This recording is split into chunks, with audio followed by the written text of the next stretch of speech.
கொலோசியர் 1:13. இது என்னது? இது வெளிச்சம் இல்லை, இது பாவம், இருள். கொலோசியர் 1:13 இருளின் அதிகாரத்தினின்று நம்மை விடுதலையாக்கி தமது அன்பின் குமாரனுடைய ராஜ்யத்துக்கு உட்படுத்தினவருமாயிருக்கிற பிதாவை ஸ்தோத்தரிக்கிறோம். அப்ப இருளின் அதிகாரம் பார்க்கிற. இப்பொழுது இந்த அதிகாரத்தை நம்ம தொடர்ந்து பார்த்து வரோம். அதிபதி, பிரபு, லோகாதிபதி, பாருங்க, இப்படி நம்ம தொடர்ந்து சில காரியங்களை பார்த்துட்டே வரோம். அப்ப இருட்டின் மேல அதிகாரம் இருக்கா இல்லையா? இதை விடுதலையாக்க ஒருத்தர் இருந்தார், குமார். அப்போஸ்தலர் நடபடிகள் 26:18. சாத்தானுடைய அதிகாரத்தை விட்டு என்று சொல்லப்படுகிறதா? 26:18 அவர்கள் என்னை பற்றும் விசுவாசத்தினாலே பாவ மன்னிப்பையும் பரிசுத்தமாக்கப்பட்டவர்களுக்குரிய சுதந்திரத்தையும் பெற்றுக்கொள்ளும்படியாக அவர்கள் இருளை விட்டு ஒளியினிடத்திற்கும் சாத்தானுடைய அதிகாரத்தை விட்டு தேவனிடத்திற்கு திரும்பும்படிக்கு நீ அவருடைய கண்களை திறக்கும் பொருட்டு இப்பொழுது உன்னை அவர்களிடத்திற்கு அனுப்புகிறேன் என்றான். சாத்தானுடைய அதிகாரம் பாருங்கள். ஒண்ணுமே செய்யாத ஒருவனை சாத்தான் பிடிக்கிறானா? ரோமர் 6:16 நம்ம எல்லோருக்கும் நினைவு இருக்கும். நம்ம எதை விரும்பி விருப்பத்தோடு நம்ம நிறைவேற்றமோ அதுக்கு அடிமையா போறோம். சவுல் காயின் ஆபேல் மேல பொறாமையா இல்லாம இருந்திருந்தா அங்கே சொல்றாரு, நீ நன்மை செய்தால் மேன்மை இல்லையோ? கர்த்தர் கேட்கிற. நீ தீமை செய்தபடினால பாவம் வாசற்படியில படுக்கும்ன்றார். அப்படியானா நம்ம தீமை செய்ய தீவிரிக்கிற பொழுது யார் நமக்குள் வருவது? யார்? தேவனா சாத்தானா? சவுலுக்குள் பொல்லாத ஆவி எங்கிருந்து வந்துச்சு? காயின் பொல்லாங்கால் எப்படி உண்டானாரு? அங்க அந்த விவரமெல்லாம் இல்லை. சாத்தான் தேவன் விட்டாரு, பொய்யினாவி ஏவினாரு, அனுமதி தந்தாரு, எந்த விவரமும் காயின் சம்பந்தமா இல்லை. ஆனா சவுல் சம்பந்தமா இருக்கு, யூதா சம்பந்தமா இருக்கு, அனனியா சத்பரால் சம்பந்தமா இருக்கு. பாருங்க, இதெல்லாம் வச்சு நீங்க பார்க்கும்போது இது யாரால் நடந்திருக்கணும்? காயினுடைய காரியமோ? பாருங்க, அப்ப சொல்லப்படாவிட்டாலும் இதெல்லாம் பார்க்கும்போது இதுவும் அப்படிதான் நடந்திருக்கணும். அப்ப அவனுக்கு அதிகாரம் இருக்கு. நாம விரும்பும் போது இது நடக்கும். நீங்க பொல்லாப்ப விரும்பாத போது அது அங்கே நிறைவேற்றுவதற்கு சாத்தான் அங்கே வரானா? பாருங்க, அப்படின்னா தேவன் எவ்வளவு நீதியா நம்மகிட்ட செயல்பட இருப்பாருங்க. தீமையானதை செய்ய விரும்பும் போது அனுமதி நடக்கிறது. அவன் தேடிட்டு இருக்கான், எவனை விழுங்கலாமோ என்று சுற்றி திரிகிறான். அப்ப இந்த உலகத்தினுடைய இந்த காட்சியினால மோசம் போக்கி சகோதரர்களை கெடுக்கிறான், மேன்மையான மக்களை கீழே தள்ளுகிறான், உயர்வானவர்களை அவன் அழிக்க தீர்மானிக்கிறான். ஆனால் தேவன் அதற்கு உதவி செய்யக்கூடியவராக இருக்கிறார். அப்ப தூதர்கள் இருக்கிறாங்க, அதிகாரம் இருக்கிறது, ராஜ்யம் இருக்கா? மத்தேயு 12:26 சாத்தான் துரத்தினால் தனக்கு விரோதமாய் தானே பிரிவினை செய்கிறதா இருக்குமே. அப்படி செய்தால் அவன் ராஜ்யம் எப்படி நிலைநிற்கும்? இப்ப சாத்தானுக்கு ராஜ்யம் ஒன்று இருக்கிறதா? அவன் ராஜ்யம் சொல்றாரு, இயேசுதான் சொல்றாரு. அப்ப அவன் ராஜ்யம் இருளின் அதிகாரம், அந்தகாரம், பொல்லாப்பு, கண்களின் இச்சை, மாம்சத்தின் இச்சை, இதை செய்கிறவங்க எல்லாம் இங்க இருப்பாங்க. மாம்சத்தின் கிரியைகள் இதெல்லாம் அங்கதான் இருப்பாங்க. பாருங்க, பிசாசினால் செய்ய அவனால் பிடிபட்டிருக்கிற அவர்கள் மறுபடியும் மயக்கம் தெளிந்து, அப்படின்னு தீமோத்தேயு புத்தகத்தில் வாசிக்கிறோமா? மயக்கம் தெளிந்து சாந்தமாய் வருவதற்காக அவனுக்கு என்ன செய்யணுமா? உபதேசிக்கணும் என்பதை நம்ம பார்த்திருக்கிறோம். அப்ப இப்படி அகப்படுகிற மக்கள் இருக்கிறாங்க, அவருடைய கண்ணியில சிக்கிற மக்களும் இருக்கிறாங்க.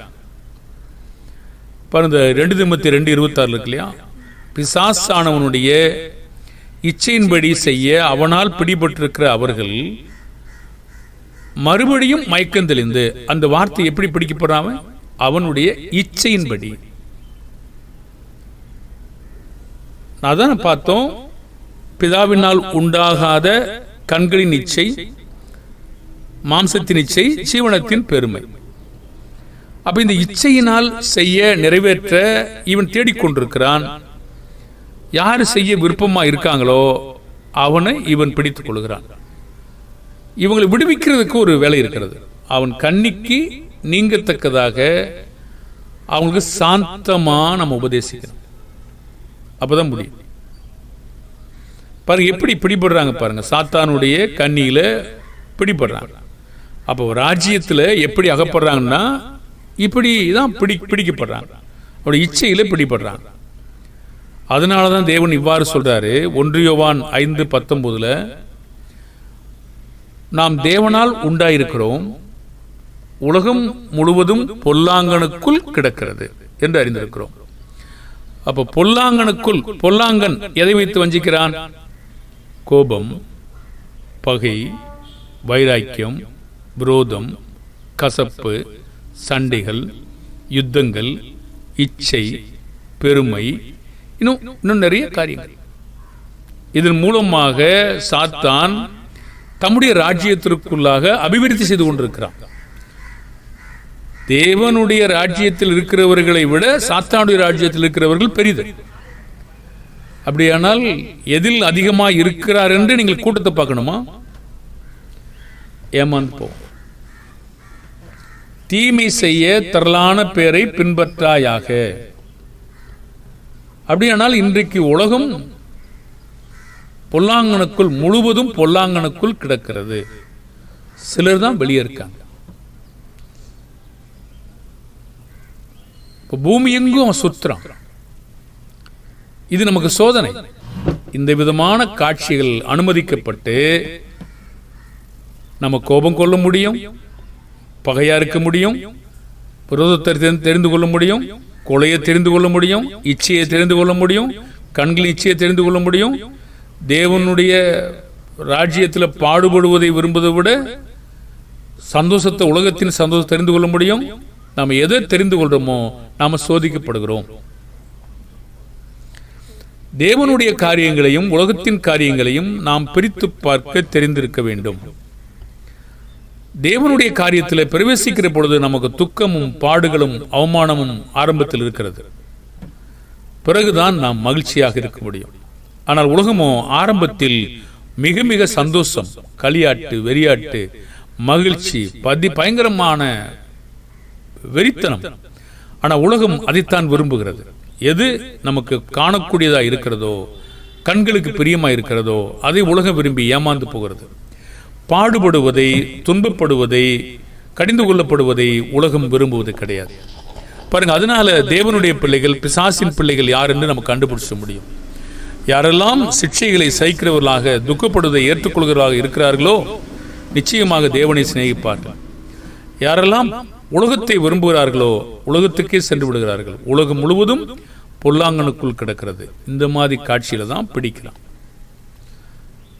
யோபு புஸ்தகத்தில், பேதுரு புஸ்தகத்தில் இப்படி ஒரு கேள்வி கேட்கப்படுது. தேவன் கேட்கிறார். 7ஆம் வசனத்திலையும் 2ஆம் வசனத்திலையும் யோபுல கர்த்தர் சாத்தானை பார்த்து நீ எங்கிருந்து வருகிறாய் என்றார். சாத்தான் கர்த்தருக்கு பிரதியுத்தரமாக அவன் சொல்றான், பூமி எங்கும் உலாவி சுற்றி திரிந்து வருகிறேன் என்றான். நீங்க எதிர்மாறா புரிஞ்சீங்கன்னா அதுக்கு ஒரு பதில் சொல்றேன். எங்கிருந்து வருகிறாய் என்று கேள்வி கேட்டதற்காக தேவனுக்கு தெரியவில்லை என்று அர்த்தம் நினைக்க கூடாது. அப்படி நம்ம வாசிச்சு பார்ப்போமா? சாத்தானே நீ எங்கிருந்து வரேன்னு தெரியல, அது நீ எங்கிருந்து வரேன்னு சொல்லு அப்படி சொன்னாரா? அப்படியானால் எங்கிருந்து வருகிறாய்னா கேள்வி. அது எனக்கு தெரியல அப்படின்னு அர்த்தம் இல்லை. எதிர்மாறா புரிஞ்சீங்கன்னா தேவனுடைய வார்த்தையை நீங்க ஏற்றுக்கொள்ள முடியாமலே போவீங்க. எப்பவுமே அப்படி புரிந்து கொள்ள முடியாது. ஆதாமை பார்த்து ஆதாமே நீ எங்கே இருக்கிறாய் என்று கேட்டார்னா தேவனுடைய கண்களுக்கு எல்லாம் நிர்வாணமும் வெளியரங்கமா இருக்கு. அது கேள்வியா, எனக்கு தெரியல அர்த்தமா? ஆபேலை பார்த்து ஆபேலே உன் சகோதரன் எங்கே அப்படின்னா தேவனுக்கு எங்கே தெரியாத ரத்தம் கூப்பிடலையா, தெரியாதா? அது அவனிடத்துல கேட்கிற கேள்வி. பாருங்க, இப்படி அநேக மக்கள் புரிந்து கொண்டு, அப்படியானா இந்த மாதிரி தெரியலையா, இப்படி புரிந்து கொண்டு அவர் தங்களை கெடுக்கிற ஒரு சுபாவத்தை சாத்தானுக்கு அடிபணிந்துகிறார்கள். வீணாக சாத்தான் அந்த யோசனை கொடுக்கிறான். பாருங்க, இந்த யோசனையை தவற அவங்க யோசிச்சு தேவனுடைய காரியங்களை அறிந்து கொள்ள முடியாமலும் போறாங்க. இதனால குடும்பங்களில் குழப்பங்களையும் சண்டைகளையும் போடுறாங்க. பாருங்கள், தேவன் என்ன சொல்கிறாரோ அந்த காரியங்களை புரிந்து கொள்ளாம ஜென்ம சுபாவமா இருந்து சில கேள்விகளை கேட்டு கெட்டு போற மக்களும் இருக்கிறாங்க. பாருங்க, அப்போ எனக்கு ஞானி நினைச்சா அது ஞானி இல்லையே. தேவன் எவ்வளவு பெரியவர். அவர் கேள்வி கேட்டார்னா அவன் பதில் சொல்லணும். அவன் சாத்தானே பதில் சொல்றான். தேவனே, உனக்கு இது கூட தெரியாதா? அப்படிலாம் கேட்கல. பாருங்க, ஆண்டவரே உனக்கு தெரியாதா அப்படி சொல்லி இப்போ கூட இந்த யோவான் கேட்டது மாதிரி கேட்கல. அவன் சொல்றான், சாத்தான் கர்த்தருக்கு பிரதியுத்தரமாக, பூமி எங்கும் உலாவி அதை சுற்றி திரிந்து வருகிறேன்னு சொன்னான். எங்க உழவுறாருங்க? பூமி எங்கும். எதுக்கு? மோசம் போக்குவதற்கு. எவன் வாயை பிளந்து கொண்டு கொலை செய்ய தீர்மானிக்கிறானோ, எவன் பகை உணர்வோடு சுற்றுகிறானோ, எவன் சண்டை செய்ய தீர்மானிக்கிறானோ, எவன் இச்சையா இருக்கிறானோ, எவன் பெருமையா இருக்கிறானோ, இதெல்லாம் பிடிக்கப்படுவான். அப்படிப்பட்டவனை தான் தேடுறான். அவனை தேடுவது ரொம்ப ஈஸி. இவன் ஏன் சுத்துறான்னு தெரியல. ஆனா பாருங்க, பூமி எங்கும் உலாவி என்று ஒரு வார்த்தை இருக்கு. உலாவினா நடந்து நடந்து போறாருன்னு அர்த்தம் இல்லை. பாருங்க, நிறைய காரியம் இருக்கு. தேவனும் உலாவுறார் இல்லையா? நான் உங்களுக்குள்ளே உலாவி. அப்படியானா யாரு எப்படிப்பட்டவங்களை தேடி அந்த வேலையை செஞ்சான் இல்லையா? சுற்றித்திருந்து வருகிறேன். 1 பேதுரு 5:8. தெளிந்த புத்தி உள்ளவங்களா இருங்க, விழித்திருங்க. எதுக்காக? ஏனெனில் உங்கள் எதிராளியாகிய பிசாசானவன் கெச்சிக்கிற சிங்கம் போல் எவனை விழுங்கலாமோ என்று வகை தேடி சுற்றித் தருகிறான். அப்போ கெச்சிக்கிறதுக்கு என்ன இருக்கு? அதான் உலகத்தின் அதிபதி. இப்ப நம்மளை எப்படி சாப்பிட முடியும்? எதை வச்சு சாப்பிட்றான்? யாரு வாயை பிளந்துட்டு இச்சிக்கிறானோ, எவன் கண்ணை வச்சுக்கிட்டு இச்சிக்கிறானோ, எவன் பொருளை வச்சுக்கிட்டு அறிவு வச்சுக்கிட்டு பெருமையா இருக்கானோ, எவன் பகையோட உணர்வோட சண்டை போடுறதுக்கு கசப்பான இதயத்தை வச்சிருக்கானோ, அவன் வாயில விழுவான், கண்ணில பிடிபடுவான். பாருங்க, இதுதான் அந்த அதிகாரம். அந்த அதிகாரத்தில் பிடிச்சுக்கிறான். இது எங்கிருந்து வந்தது? இப்படிதான் நம்முடைய கேள்வி சொல்லணுங்க. இது எங்கிருந்து வந்தது? இவனை பிடிக்கிறதுக்கு யார் அதிகாரம் கொடுத்தது? தேவனுடைய காரியத்தில் இது எப்படி இருக்கிறது? இது சோதனையா இல்லையா? அனுமதிக்கப்படுகிறோமா இல்லையா?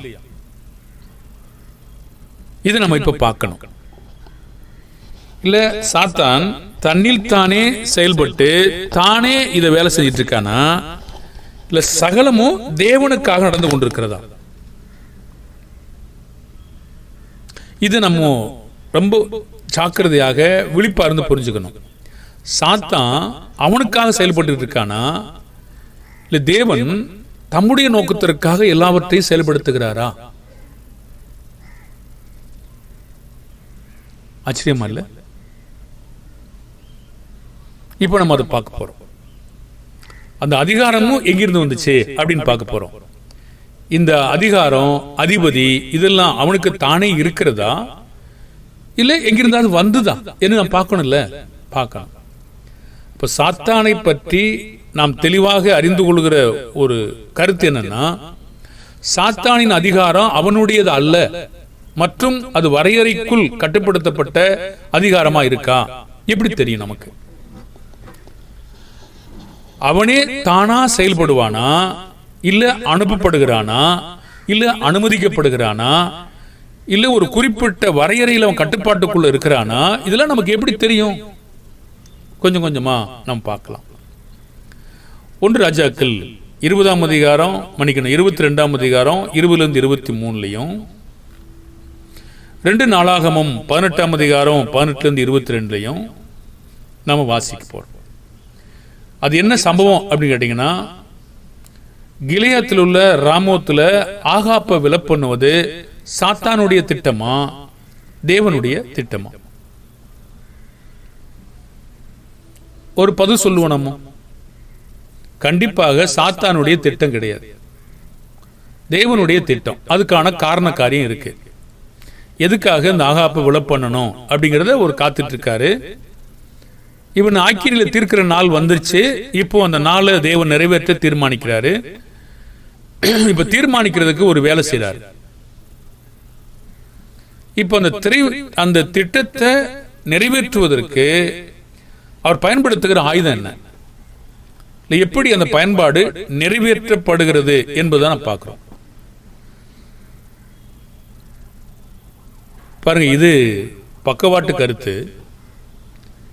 இதே மாதிரி இன்றைக்கு தேவனுடைய மனுஷங்க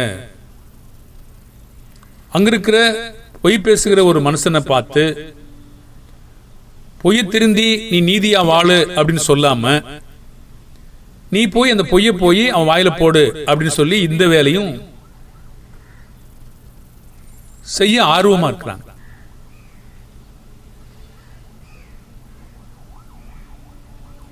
அதை செய்வதற்கு நமக்கு அனுமதி கொடுத்திருக்கிறாரா என்றுதான் ஒரு கேள்வியை நம்ம கேட்கணும். இன்று அப்படி யாராவது செஞ்சிருக்காங்களா அப்படின்னு பார்க்கணும். புதிய ஏற்பாட்டு நாட்கள்ல அப்படி யாராவது நிறைவேற்றி இருக்காங்களா அப்படின்னு பார்க்கணும். இதை நான் முழு விவரமான பேசல, மற்ற பாடங்கள்ல பேசியிருக்கேன். இன்னும் நம்ம அதை பத்தி பேசுவோம். இப்ப தேவன் என்ன செய்யறாரு அப்படின்னு பாத்தீங்கன்னா, அப்பொழுது கர்த்தர் 1 ராஜாக்கள் 22:20 படிக்கிறேன். அப்பொழுது கர்த்தர் ஆகாப் போய் கீலேயாத்தில் உள்ள ராமோத்தில் விழும்படி அவனுக்கு போதனை செய்கிறவன் யார் என்று கேட்டதற்கு ஒருவன் அப்படியும் ஒரு இப்படியும் சொன்னார்.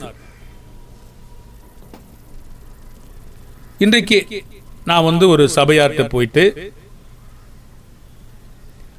இந்த மாதிரி ஒருத்தனை நம்ம விளத்தலன்னு இன்னைக்கு பொய் பேசுறதுக்கு யாரு வர்றது, வரப்போறது யாரு, இல்ல விளை பண்றதுக்கு யாரு வர்றது, நான் வர்றேன் அவனை விளை பண்றதுக்கு நான் தீர்மானிக்கிறேன்னா,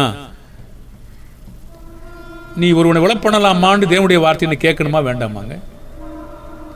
ஒருவனை இடர பண்ணலாமா, உனக்கு அந்த இன்னைக்கு வாய்ப்பு இருக்கான்னு கேட்கணுமா வேண்டாமா? நான் போய் இடர பண்றேன் அப்படின்னு ஒருத்தர் சொல்லிட்டு முன்னாடி வர்றான். இடர்கள் உண்டாக்காதேன்னு கர்த்தர் சொல்லிடுறாரு அப்படின்னு சொல்லி அவனுக்கு கொடுக்கணுமா, நீ போன்னு சொல்லணுமா? அவனை திருத்துற வேலை நமக்கு இருக்கா, அவனை கெடுக்கிற வேலை நமக்கு இருக்கா? இல்ல அவனை வச்சு இன்னொருத்தனை கெடுக்கிற வேலை நமக்கு இருக்கா? சரி, அப்படி நடந்த வேலைக்காரி இருக்கா? பழைய ஏற்பாட்டினுடைய காரியங்களுக்கும் இன்றைக்குரிய காரியங்களுக்கும் நம்ம சில வித்தியாசங்களை காணணும். ஒருவேளை புரிந்து கொள்ளுதல் வெவ்வேறு விதமா இருக்கலாம். சரி, இப்போ அந்த ஆவி புறப்பட்டு வந்துச்சு, என்ன சொன்னது? கர்த்தருக்கு முன்பாக நின்று நான் அவனுக்கு போதனை செய்வேன் என்றது. இது ஒரு பக்கவாட்டு கருத்தாங்க. தீமையை பார்க்க மாட்டாத சுத்த கண்ணனே, அதனால தேவன் இயேசு கிறிஸ்து மேல பாவம் சுமந்துச்சு, அதனால தேவன் பார்க்க முடியாத முகத்தை மறைச்சுக்கிட்டாருன்னு சொல்றாங்க. ஒரு கேள்வி கேட்போமா? யோபு புஸ்தகத்துல படிக்கிற பொழுது சாத்தான் அந்த முன்னாடி நின்றான். சாத்தானை விட யாருங்க தீமை? அதனால தேவன் முகத்தை மறைச்சுக்கிட்டாரா? ஒரு ஆவி பொய் பேசுறதுக்கு புறப்பட்டு வருது, தேவன் முகத்தை மறைச்சுக்கிட்டாராங்க? அப்படியானா அவரு தீமையெல்லாம் பார்க்க மாட்டாதனால முகத்தை இயேசுக்கு மறைச்சுக்கிட்டாரா? அது அவருடைய தீமையா? அது பதில் சொல்லல, கேள்விதான் கேட்டிருக்கோம். இது பக்கவாட்டில் சொன்னேன்னு சொன்னேன். சரி, இப்போ ஆவி புறப்பட்டு போய் போதனை செய்வேன்னு சொன்னது. கர்த்தர் என்ன கேள்வி கேட்கிறாரு? எதினால் என்று அதை கேட்டார். அப்பொழுது நான் போய் அவனுடைய தீர்க்கதரிசிகள் எல்லாரின் வாயிலும் பொய்யின் ஆவியாய் இருப்பேன் என்றது. கர்த்தர் பொய் பேசாத, வேணாம், அது பொய்யின் ஆவியாதானே இருக்குது, அதை போய் பொய் பேச சொல்ல முடியுமா? பாருங்க, சாத்தானுடைய சில வேலைகளில் இது அதுக்குன்னே நியமிக்கப்பட்டிருக்கு. நாம இன்றைக்கு அப்படிப்பட்ட நியமனம் செய்ய முடியுமா? ஒருவன் என்ன சொன்னாலும் திருந்த மாட்டான் அப்படின்னா அவனுக்கு அதுக்கு அந்த பயன்பாட்டில் நம்ம வச்சுக்கலாமா? அப்படி தீர்மானிச்சிடலாமா? சரி, இப்போ நம்ம பாடத்திலே சரியா நிற்போமே. இப்போ எதனால் என்று கேட்டார். பொய்யின் ஆவியா இருப்பேன் என்று சொன்னது. தேவன் என்ன சொன்னார்? அவர் நீ அவனுக்கு போதனை செய்து அப்படி நடக்க பண்ணுவாய், போய் அப்படியே செய் என்று சொன்னார். அனுமதி கொடுத்தது யாரு? தேவன் பொய்யை பேசும்படி சொன்னாரா அல்ல பொய்யின் ஆவிக்கு கட்டளை கொடுத்தாரா? தேவனே பொய்யை வாயில போட்டு அனுப்பினாரா இல்ல பொய்யின் ஆவிக்கு போச்சையே இருக்க சொன்னாரா? காரியம் கேட்டீங்கன்னா பொய்யின் ஆவி அங்க இருக்கு, ஆகாப் ராஜா விளப்பணும். இப்ப தருணம் வந்துருச்சு, இப்ப தேவன் திட்டத்தை நிறைவேற்றுறதுக்கு தேடிக்கிட்டு இருக்காரு. இப்போ நான் செய்வேன்னு சொன்னது எப்படின்னு கேட்டார். நான் போய் இருப்பேன்னு சொல்லிச்சு தீர்க்கதரிசியுடைய வாயில. இப்போ அப்படியே போய் செய். 2 நாளாகமும் 18 22 வரைக்கும் அதே வசனம் தான் இருக்கிறது. 22 பாத்தீங்கன்னா, அதனால் ஆனதினால் கர்த்தர் பொய்யின் ஆவியை இந்த உம்முடைய தீர்க்கதரிசியின் வாயில் கட்டளை இட்டார். பொய்யை இங்கிருந்து புறப்பிடிச்சா ஒரு ஆவியை அனுப்பி வேலை செஞ்சாராம். வித்தியாசம் தெரியுதா நமக்கு? தேவன்கிட்ட பொய் இருந்துச்சா, பொய் இருக்கா, இல்ல பொய்யின் ஆவியை அனுப்பி விட்டாரா? பாருங்க, வித்தியாசம் நம்ம பார்க்க தெரியலையா? பார்க்க முடியுமே. கட்டளை பொய் இருக்க சொல்றாரு பாருங்க. அவரே பொய் பேசுவதற்கும் பொய்யின் ஆவிக்கு அனுமதி கொடுப்பதற்கும் வித்தியாசம் இல்லையா? அப்போ இந்த சாத்தானுடைய வேலை, உலகம் அனைத்து மோசம் போக்குற இந்த வேலை எப்படி வச்சு தேவன் பயன்படுத்தான்னு பாருங்க. ஒரு கேள்வி அப்படிதான் கேட்டோம். சாத்தான் தனக்குத்தானே ராஜ்யத்தில் அவனுக்காக இந்த வேலை செஞ்சிட்டு இருக்கானா, இல்ல தேவன் தம்முடைய திட்டத்தை நிறைவேற்றுவதற்காக இந்த வேலை நடப்பிக்கிறாரா என்பதுதான் நம்முடைய கேள்வி. சகலமும் அன்பு உறவுகளுக்கு தேவன் சகலத்தையும் நன்மைக்கு எதுவாக கொண்டு சொல்றார். அப்ப எல்லா வேலைகளையும் யாருடைய நோக்கத்திற்காக நிறைவேற்றப்பட்டு கொண்டிருக்கிறது? தேவனுடைய நோக்கத்திற்காக, நல்ல வேலைக்காக. அப்ப யோபு 10ஆம் அதிகாரம் 1ஆம் அதிகாரம் 10-11 சாத்தானுடைய கேள்வியும் தேவனுடைய பதிலும். ஒரு கேள்வி கேட்ட நினைவு இருக்கா? சாத்தான் அதிகாரம் அவனுடையதா அல்லது அனுமதிக்கப்படுகிறதா? அது வரையறைக்குள் கட்டுப்படுத்தப்பட்ட அதிகாரமா இல்ல தன்னிச்சையாக செயல்பட முடியுமா? எப்படி தெரியும்? அப்படிதான் கேட்டோம். ஒரு சம்பவத்தை சொல்லியிருக்கோம். இப்ப 2வது சம்பவத்தை நாம பார்ப்போம். அது என்னன்னு பாத்தீங்கன்னா, யோபு புஸ்தகத்துல 1ஆம் அதிகாரம் 10-11 சாத்தானுடைய கேள்வியும் தேவனுடைய பதிலும் இங்க இருக்கிறது. யோபுட்ட சம்பவம் எல்லாருக்கும் தெரியும். அவன் கேட்கிறான், நீ வேலி அடைச்சிருக்கிற, அவனை ஆசீர்வதிச்சிருக்கிற, அதனால அது பெருகி இருக்கிறது, அதனாலதான் அவன் தேடிக்கிட்டு இருக்கான், நம்பிக்கிட்டு இருக்கான் அப்படின்னு சாத்தான் சொல்றான். 11ஆம் வசனத்துல ஒரு கேள்வி கேட்கிறான், நீ உடைய கையை நீட்டி அவனுக்கு உண்டானவை எல்லாம் தொடுவீரானால் அப்பொழுது அவன் முகத்துக்கு எதிரே உம்மை தூசிக்கான பாரும் என்று சொன்னான்.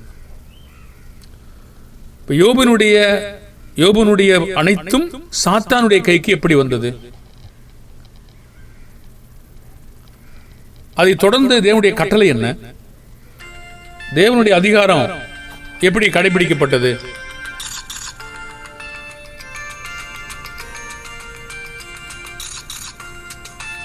என்னை மன்னித்துக் கொள்ளுங்கள்.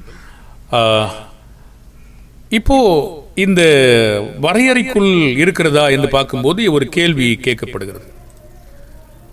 அப்போ என்ன கேள்வி கேட்கப்படுகிறது என்றால், அப்போ ஒரு எல்லாம் வேலி அடிச்சுக்கிற தூசிக்கான பாருன்னு சொன்ன உடனே இப்போ அவர் சொல்றாங்க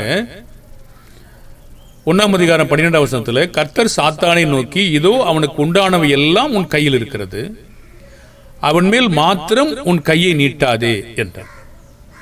அப்பொழுது சாத்தான் சன்னதியை விட்டு புறப்பட்டு போயிட்டான். என்ன சொல்றாங்க? அவன் மேல் மாத்திரம் உன் கையை நீட்டாதே, அவனுக்கு உண்டானவை எல்லாம் உன்னை கொடுத்திருக்கேன், கையில் இருக்கிறது சொல்றாரு.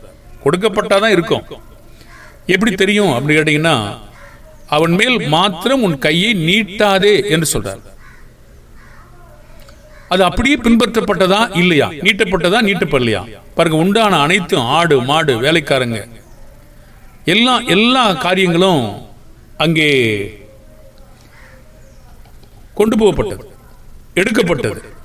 வேலைக்காரிங்க, பிள்ளைங்க எல்லாம், மனைவியை தவிர. அப்படியானா அவன் மேல் கை வச்சானா?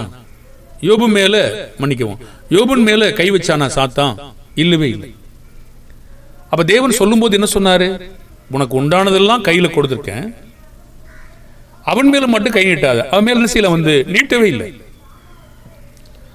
அடுத்து அவன் நிலைத்திருக்கிறத யோபு மன்னிக்கணும், நிலைத்திருக்கிறத சாத்தான் பார்க்கிறான். இப்போ பார்த்த உடனே திரும்ப வரும். 2ஆம் அதிகாரம் 1-4 சாத்தானுக்கு கொடுக்கப்பட்ட தேவனுடைய அதிகாரம் மீறப்படவில்லை என்று நமக்கு எப்படி தெரியும் ஒரு கேள்வி கேட்டோம்.